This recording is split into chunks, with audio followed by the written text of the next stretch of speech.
का समाधान, देश की हर ज्योतिषीय पद्धति के समावेश के साथ संपूर्ण आकर्षक और सबसे सटीक एस्ट्रोसेज बृहद कुंडली। आज अभी लें, क्योंकि भविष्य में ही छिपे हैं जीवन के संकेत।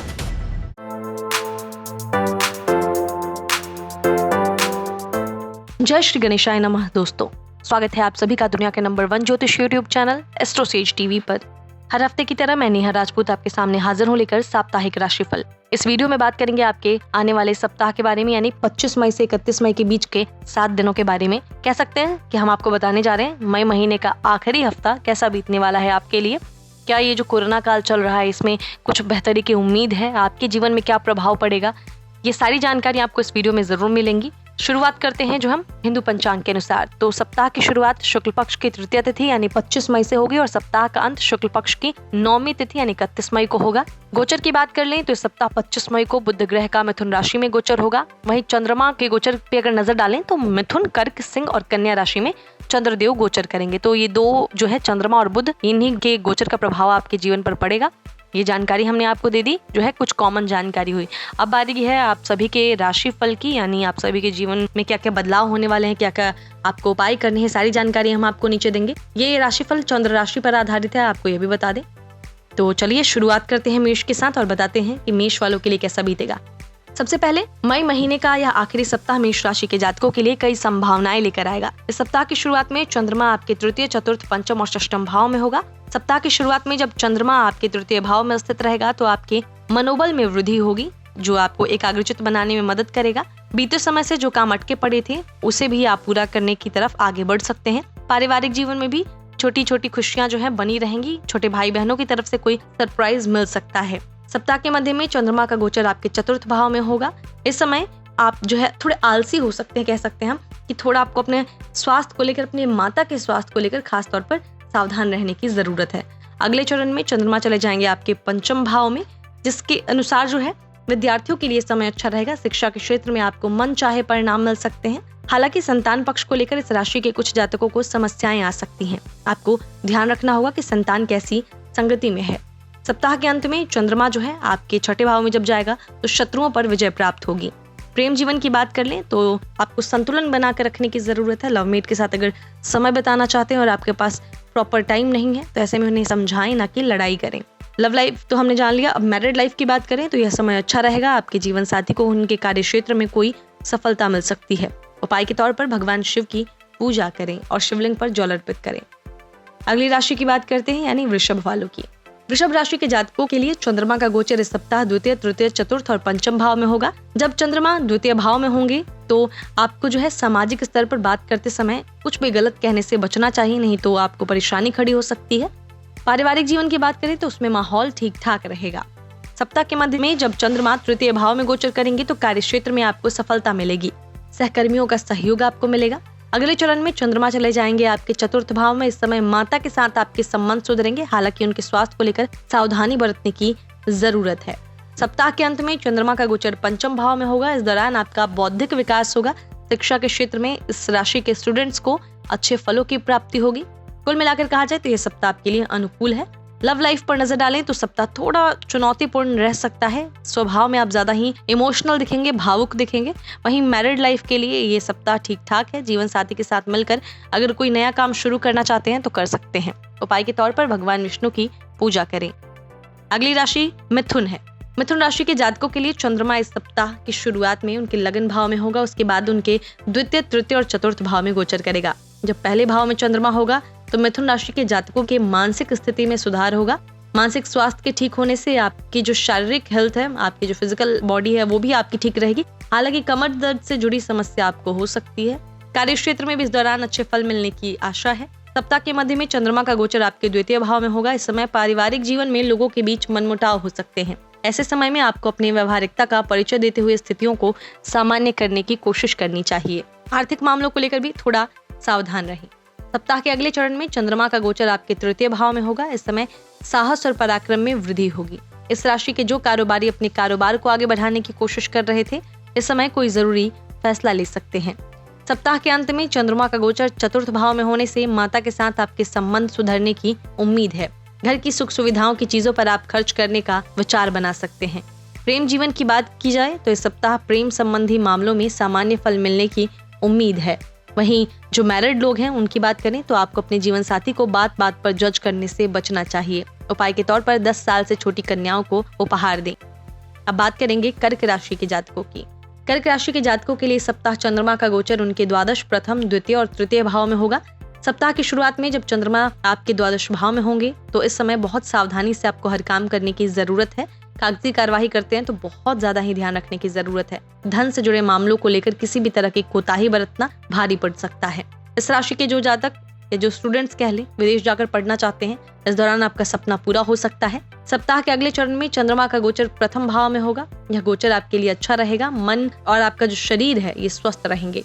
सप्ताह के मध्य में चंद्रमा का गोचर आपके द्वितीय भाव में होने से वाणी में कठोरता आ सकती है, इसीलिए आपको बातचीत के दौरान शब्दों का इस्तेमाल बहुत ही सावधानी से करना चाहिए। सप्ताह के अंत में चंद्रमा का गोचर जो है आपके तृतीय भाव में होगा। इस समय कार्य क्षेत्र में यदि कोई परेशानी थी तो उसमें सुधार आएगा। अब बात करते हैं लव लाइफ की, तो ये सप्ताह आपके लिए मिला जुला रहेगा। प्रेम संबंध में संतुलन बना रहेगा, लेकिन लवमेट के स्वभाव में थोड़ी बहुत जो है आपको चेंजेस देखने को मिलेंगे। वहीं मैरिड लोगों की बात करें तो आपके लिए सप्ताह काफी अनुकूल रहने वाला है। उपाय के तौर पर चंद्र बीज मंत्र का जाप करें। अब बात करेंगे अगली राशि की, यानी सिंह राशि की। इस सप्ताह सिंह राशि के जातकों के एकादश, द्वादश, प्रथम और द्वितीय भाव में चंद्रमा का गोचर होगा। सप्ताह की शुरुआत आपके लिए बहुत अच्छी जो है रहने की उम्मीद है। इस दौरान चंद्रमा आपके एकादश भाव में विराजमान होंगे। जीवन के विभिन्न क्षेत्रों में आपको लाभ मिलेगा। सप्ताह के अगले चरण में चंद्रमा का गोचर आपके द्वादश भाव में होगा। इस दौरान थोड़ा संभल कर रहने की जरूरत है। स्वास्थ्य कमजोर हो सकता है। सप्ताह के मध्य में प्रथम भाव में जब चंद्रमा गोचर करेंगे तो आपके स्वभाव में अच्छे बदलाव आएंगे। इस दौरान अध्यात्म से जुड़े विषयों में आप रुचि ले सकते हैं। इसके साथ ही खुद को फिट रखने के लिए योग आदि का भी आप सहारा ले सकते हैं। सप्ताह के अंत में चंद्रमा का गोचर आपके द्वितीय भाव में होगा। इस समय वाणी में मधुरता आएगी। हालांकि पारिवारिक जीवन में थोड़ा बहुत मनमुटाव देखने को मिल सकता है। बात करें प्रेम जीवन की, यानी लव लाइफ की, तो थोड़ा चुनौतीपूर्ण रहेगा ये सप्ताह आपके लिए। लवमेट की किसी बात से आप नाराज हो सकते हैं। वहीं जो मैरिड लाइफ है ये सप्ताह उसके लिए भी बहुत अच्छा नहीं कहा जा सकता। आपका जीवन साथी जो है पूरे हफ्ते ही कुछ गुस्से में रहेगा। उनके व्यवहार में बदलाव देखने को मिलेगा। उपाय के तौर पर सूर्योदय के समय सूर्यदेव को जल अर्पित करें। चलिए बढ़ते हैं अगली राशि की तरफ, यानी बात करेंगे कन्या राशि के जातकों की।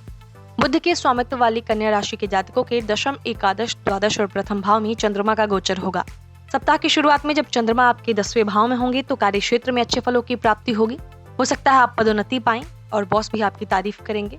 घर का माहौल भी अच्छा रहेगा। सप्ताह के अगले भाग में चंद्रमा का गोचर आपके एकादश भाव में होने से आपको धन लाभ होने की पूरी संभावना है। अगर किसी से उधार लिया था तो उसे चुका सकते हैं। अगर किसी ने आपसे उधार लिया था तो वो भी आपको वापस मिल सकता है।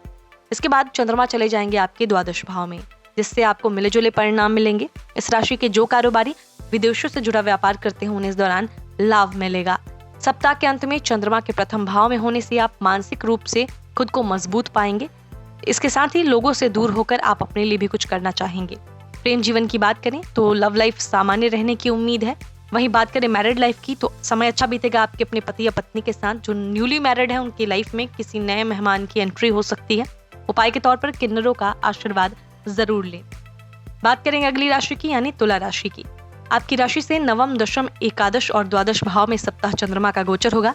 जब चंद्रमा आपके नवम भाव में होंगे तो सप्ताह की शुरुआत में तो इस समय भाग्य आपका साथ देगा और जो लोग बेरोजगार हैं उनको अभी रोजगार मिलने की संभावना है। पिता के सहयोग से भी बहुत सारी मुश्किलें हल हो जाएंगी। सप्ताह के अगले चरण में चंद्रमा का गोचर आपके दशम भाव में होने से कार्य क्षेत्र में मिले जुले परिणाम मिलेंगे। आपने जो काम अतीत में पूरी लगन और मेहनत से किया था उसमें अब आपको सफलता मिल सकती है। सप्ताह के अगले चरण में चंद्रमा का गोचर एकादश भाव में होने से पारिवारिक जीवन में संतुलन बना रहेगा। आपको अपने भाई बहनों का भी सहयोग मिलेगा। सप्ताह के अंत में चंद्रमा के द्वादश भाव में होने से धन हानि होने की संभावना है, तो सप्ताह के अंत में अपने पैसों से जुड़े मामलों को लेकर सावधानी बरतें। बात करें लव लाइफ की तो इस सप्ताह जो है आपका लवमेट बात बात पर जो है आपसे या आप उनसे झगड़ सकते हैं। झुंझलाहट भरा आपका जो है दोनों का रवैया रहेगा। वैवाहिक जातकों के लिए समय बहुत अच्छा है। व्यवहार में रोमांस की अधिकता देखी जाएगी। उपाय के तौर पर शुक्र बीज मंत्र का जाप करें। अब बात करेंगे वृश्चिक राशि के जातकों की। मंगल की स्वामित्व वाले वृश्चिक राशि के जातकों के अष्टम, नवम, दशम और एकादश भाव में सप्ताह चंद्रमा का गोचर होगा। सप्ताह की शुरुआत आपके लिए अच्छी नहीं कही जाएगी, क्योंकि सप्ताह की शुरुआत में चंद्रमा आपके अष्टम भाव में गोचर करेंगे। इस गोचर के दौरान आपको बहुत सावधानी से चलने की जरूरत है। यदि किसी तरह का निवेश करने का सोच रहे हैं तो यह विचार टाल दें। अगले चरण में चंद्रमा आपके नवम भाव में जब गोचर करेंगे तो स्थितियां थोड़ी सुधरेंगी। इस दौरान पारिवारिक जीवन में शांति का माहौल बना रहेगा। हालांकि पिता से अगर किसी बात को लेकर मनमुटाव चल रहा था तो उसमें भी कमी देखी जाएगी। अगले भाग में चंद्रमा आपके दशम भाव में जाएंगे। इस समय आप हर काम को बहुत तेजी से करना चाहेंगे। तो आप कुछ लोगों के सामने अपने आप को बेहतर दिखाने की कोशिश करना चाहेंगे। सप्ताह के अंत में चंद्रमा के एकादश भाव में होने से आपको धन लाभ होगा। आपके द्वारा किए गए निवेश से आपको धन की प्राप्ति हो सकती है। प्रेम जीवन की बात करें तो वृश्चिक राशि के जातकों का प्रेम जीवन इस सप्ताह सामान्य रहेगा। आप अपने साथी के साथ मिलकर भविष्य की योजनाएं बना सकते हैं। इसके साथ ही अपने लवमेट के साथ रोमांटिक जगह पर जाने का भी आपका प्लान बन सकता है। मैरिड लोगों के लिए जीवन साथी के साथ छोटी मोटी नोकझोंक होगी, लेकिन रिश्ते में कोई नेगेटिविटी नहीं आएगी। उपाय के तौर पर किसी जरूरतमंद को उसके जरूरत की चीजें प्रदान करें। आगे बढ़ते हम बात करेंगे धनु राशि के जातकों की। धनु राशि के जातकों के सप्तम, अष्टम, नवम और दशम भाव में इस सप्ताह चंद्रमा का गोचर होने जा रहा है। सप्ताह की शुरुआत में सप्तम भाव में चंद्रमा की स्थिति आपको कारोबार में सफलता दिलाएगी, खासकर जो जातक पार्टनरशिप में बिजनेस करते हैं। अगर आपके लाइफ पार्टनर के साथ भी कोई मनमुटाव था तो वो भी गायब हो जाएगा और संतुलन बना रहेगा। इसके बाद चंद्रमा का गोचर आपके अष्टम भाव में होगा। इस दौरान आपको अपने हर क्षेत्र में सतर्कता से चलने की जरूरत है। खास तौर पे अपने बोलने के लहजे को आपको संभाल कर रखना है। धन से जुड़े मामलों को भी सावधानी से उसको निपटाने की जरूरत है। सप्ताह के अगले चरण में चंद्रमा का गोचर आपके नवम भाव में होगा। यह भाव भाग्य का भाव कहलाता है। इस राशि के कुछ जातक इस दौरान सट्टेबाजी आदि से धन लाभ कमाएंगे, लेकिन आपको सलाह देना चाहेंगे कि ऐसी चीजों में पैसे इन्वेस्ट ना ही करें तो ज्यादा बेहतर है। सप्ताह के अंत में चंद्रमा का गोचर आपके दशम भाव में होगा। इस दौरान आप आपके आइडिया से लाभ कमा सकते हैं, बशर्ते आप यह ध्यान रखें कि कहीं कोई और दूसरा तो नहीं ऐसा जो आपके आइडियाज को चुरा रहा है और अपने नाम से उसको आगे बढ़ा रहा है। अगर बात करें आपके प्रेम फल की तो इस सप्ताह आपका लवमेट आप पर काफी प्यार लुटा सकता है। वहीं मैरिड लाइफ भी आपकी थोड़ी बहुत परेशानियां उसमें रहेंगी, लेकिन किसी तरीके का बहुत बड़ा मतभेद नहीं होगा। उपाय के तौर पर भगवान हनुमान की पूजा करें। अब बात करें अगली राशि की यानी मकर राशि की। इस सप्ताह चंद्रमा का गोचर आपके षष्टम, सप्तम, अष्टम और नवम भाव में होगा। सप्ताह की शुरुआत में चंद्रमा का गोचर आपके षष्टम भाव में होने से इस राशि के कुछ जातकों को किसी लंबे बीमारी से छुटकारा मिल सकता है। वहीं कुछ जातकों को छोटी मोटी बीमारियां भी हो सकती हैं, लेकिन इससे स्वास्थ्य में कोई नकारात्मक बदलाव नहीं आएगा। हालांकि फिर भी आपको सलाह दी जाती है कि अपने स्वास्थ्य का विशेष ध्यान दें। सप्ताह के अगले चरण में चंद्रमा का गोचर आपके सप्तम भाव में होगा। इस दौरान जो लोग पार्टनरशिप में बिजनेस करते हैं उनको लाभ होगा। अगले भाव में चंद्रमा चले जाएंगे आपके अष्टम भाव में। विरोधी इस दौरान सक्रिय हो सकते हैं, तो इसीलिए वाद विवाद में पड़ने से आपको बचना चाहिए। सप्ताह के अंत में चंद्रमा का गोचर आपके नवम भाव में होगा। इस दौरान पारिवारिक जीवन में संतुलन बना रहेगा। पिता के साथ आपके संबंध सुधरेंगे। प्रेम जीवन की बात की जाए तो इस राशि के जातकों को प्रेमी प्रेमिकाओं को अपने गुस्से पर काबू रखना चाहिए। जो लवर्स हैं उनको खास तौर पे यदि आप छोटी छोटी बातों को लेकर गुस्सा नहीं होते हैं तो ये सप्ताह अच्छा गुजरेगा। मैरिड लोगों के लिए ये वीक है ये उतना अनुकूल नहीं कहा जा सकता। हो सकता है ऑफिस के काम की वजह से दाम्पत्य जीवन भी प्रभावित हो। उपाय के तौर पर शनिवार के दिन शनि मंदिर में जाकर सरसों के तेल का दान करें। अब बात करेंगे अगली राशि की यानी कुंभ राशि की। इस सप्ताह चंद्रमा का गोचर कुंभ राशि के जातकों के पंचम, षष्टम, सप्तम और अष्टम भाव में होगा।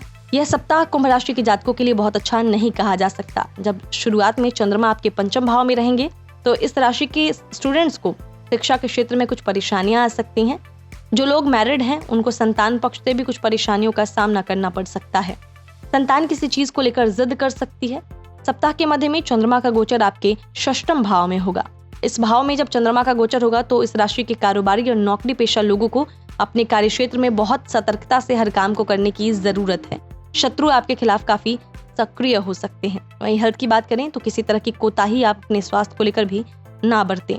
सप्ताह के मध्य भाग में आपके लिए ठीक ठाक रहेगा। इस दौरान आपको अपने जीवन साथी से सहयोग की प्राप्ति होगी क्योंकि चंद्रमा आपके सप्तम भाव में स्थित होगा। सप्ताह का अंत आपके जीवन में चुनौतियां ला सकता है। आर्थिक पक्ष को लेकर मानसिक चिंताएं भी हो सकती हैं। प्रेम जीवन की बात की जाए तो कुंभ राशि के जो प्रेमी हैं उनको अपनी भावनाओं को बहुत ही सोच समझकर लवमेट के सामने रखना होगा। संभव है आपके लवमेट को खुश करने के लिए आप कोई ऐसी बात बोल दे जिसका वो गलत मतलब निकाल दे।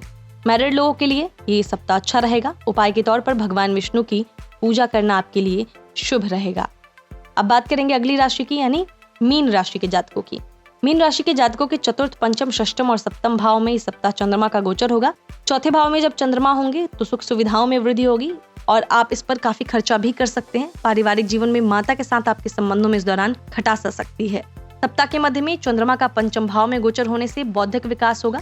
इस राशि के शिक्षार्थियों को विशेष लाभ होने की संभावना है। प्रेम से जुड़े मामलों को लेकर थोड़ी सावधानी बरतने की जरूरत है। सप्ताह के अगले चरण में चंद्रमा आपके छठे भाव में जब जाएंगे तो किसी पुरानी बीमारी से इस दौरान छुटकारा मिल सकता है। सप्ताह के अंत में जो है चंद्रमा आपके सप्तम भाव में जाएंगे। इस दौरान विवाहित जातकों को जो है अच्छे फलों की प्राप्ति होगी। जीवन साथी के साथ आपकी साझेदारी उसमें आप अच्छे से चलेंगे। हालांकि किसी तरीके की लेन देन करने में आपको सावधानी बरतनी चाहिए। लव लाइफ की बात करें तो आपको बहुत ही संभल कर रहना होगा, नहीं तो रिश्ते पर नकारात्मक प्रभाव पड़ सकता है। वहीं मैरिड लाइफ में भी जो है पति पत्नी को बहुत ही जो है एक दूसरे का ध्यान रखना होगा और एक दूसरे का साथ देना होगा। उपाय के तौर पर बृहस्पतिवार के दिन पीली वस्तुओं का दान करें। तो दोस्तों, इस वीडियो में हमने जाना कि कैसा बीतेगा 25 मई से 31 मई के बीच का ये 7 दिन सभी 12 राशि के जातकों के लिए। उम्मीद करते हैं जानकारियां आपको पसंद आई होंगी। अगर अच्छी लगी तो इसे लाइक करें, शेयर करें, चैनल को सब्सक्राइब करें और बेल आइकन का बटन भी प्रेस करें ताकि आने वाले सभी वीडियोस के नोटिफिकेशन आपको समय से मिलते रहें। मिलेंगे अगले हफ्ते, तब तक के लिए हंसते रहिए, मुस्कुराते रहिए और जिन लोगों का जन्मदिन आता है उनको जन्मदिन की ढेर सारी शुभकामनाएं। नमस्कार।